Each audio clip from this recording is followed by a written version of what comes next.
تعبیر کے علاوہ اس سال کے احوال کو مزید بیان کر کے اپنی فضیلت اور اپنے مرتبے کو بادشاہ کے سامنے واضح کیا اور یہ بتایا کہ وہ غیب کی باتوں سے اللہ تعالیٰ کی وحی کے ذریعے واقف ہیں۔ چنانچہ ساقی نے بادشاہ کے پاس جا کر ساری باتیں سنا دی، تعبیر کو مکمل بیان کیا اور تعبیر کے علاوہ مزید 1 سال کے احوال بتا دیے۔ بادشاہ سمجھ گیا یوسف علیہ السلام نے جو تعبیر بتا دی ہے لا محالہ ایسا ہو کر رہے گا۔ بادشاہ نے نبوہ اور حاضرین مجلس سے کہا، ترجمہ: جاؤ اس کو جلدی حاضر کرو۔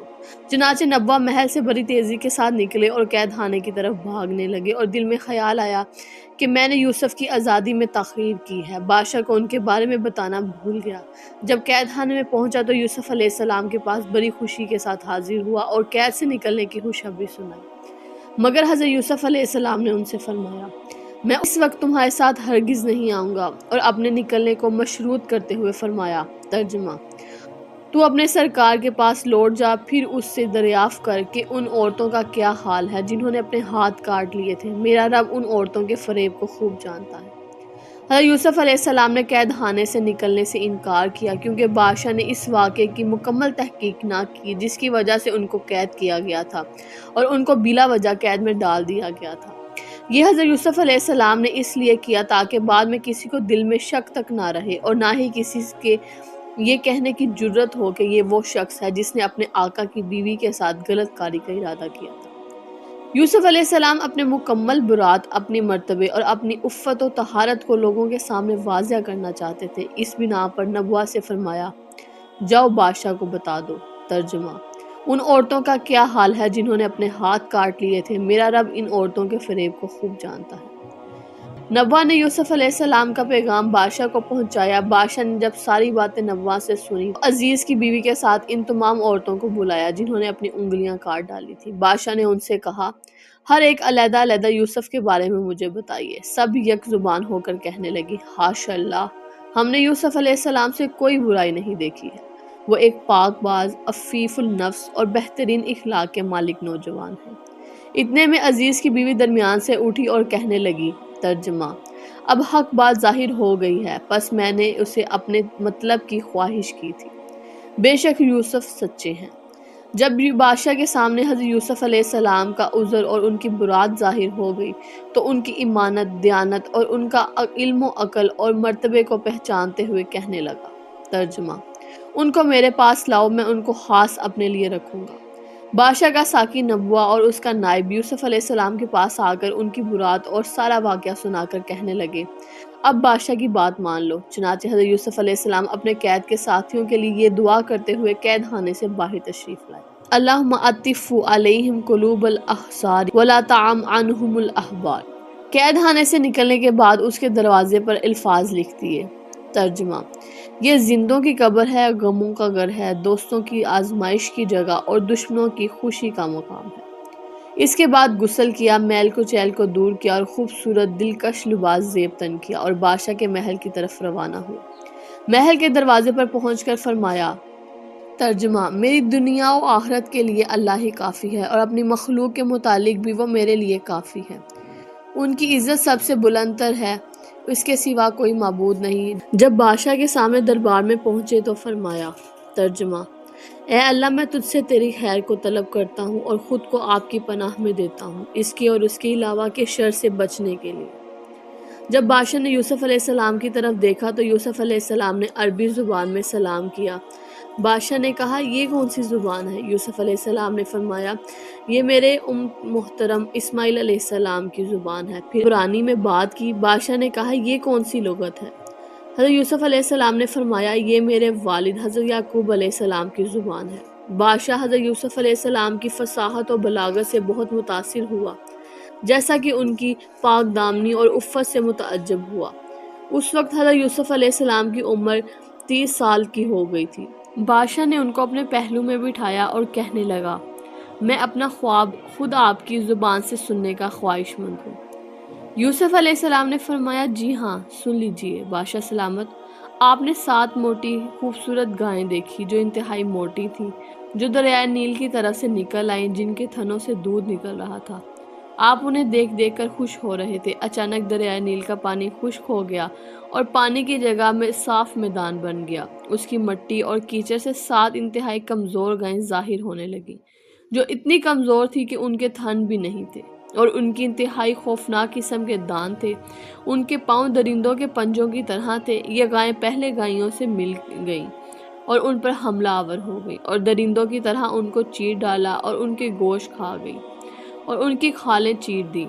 اس دوران آپ انہیں دیکھ کر انتہائی متعجب ہو رہے تھے اور ان کی کمزوری زیادہ تھی۔ اتنے میں آپ نے 7 سرسبز خوشے میں بھی دیکھے اور ان کے علاوہ 7 خشک اور کالے خوشے نظر آئے جن کی جڑیں مٹی اور پانی میں تھی، اور آپ اپنے جی میں کہہ رہے تھے یہ کیا ہوا؟ یہ سرسبز خوشے اور یہ خشک خوشے ہیں، جبکہ ان کی جگہ دونوں کی ایک ہے۔ ان کی جڑیں پانی کے اندر ہیں۔